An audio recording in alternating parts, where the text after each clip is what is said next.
Good news mga kalakbay, sa mga nag-aabang dyan, ngayon po ay nagsisimula na naman tayo ng manpower pooling natin para sa hospital cleaner. Kailangan po namin ng 75 na female hospital cleaner na ang edad ay 23 to 33 years old, at least high school graduate o di kaya nakapagtapos ng K-12. Medyo marunong sa computer kasi may mga task kayo na kung saan ay makikipag-interact kayo ay gagamit kayo ng computer sa loob ng hospital. Mga simple lang naman. Word, Excel, mga ganun lang naman na paggamit sa computer. At least 2 years local or abroad experience.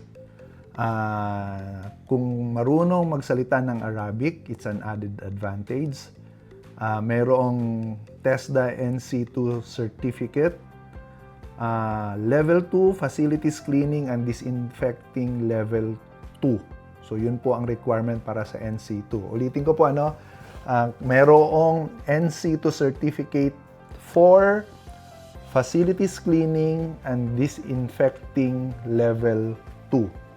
Dapat walang visible na tattoo at ang sahod po ay 1,500 Saudi Riyal ang basic. So ang 1,500 Saudi Riyal po ngayon ay nasa 23,600 pesos. Neto na po iyan. Yan na po yung salary na makukuha ninyo dahil wala naman po mga deductions sa Saudi. At ang inyo namang food allowance ay nasa 300 Saudi Riyal or 4,700 pesos. So hindi na po masama ang matatanggap ninyo ay nasa 1,800 or nasa 28,300 pesos per month. Libre po ang accommodation, libre din ang transportation, provided po ito.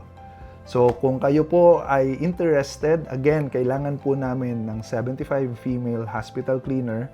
Manpower pooling po ito, ibig sabihin naghahanda po kami sa parating na selection at interview process ng employer. So, ilalagay po namin sa comment section ang instruction kung paano kayo makapag-apply. At kung kayo ay qualified, take this opportunity, i-grab nyo na po ito. At kung kayo naman ay may kakilala na qualified for this work, i-tag nyo po sila sa comment section para malaman nila ang job opportunity na ito for 75 female hospital cleaner. Amping pirmi,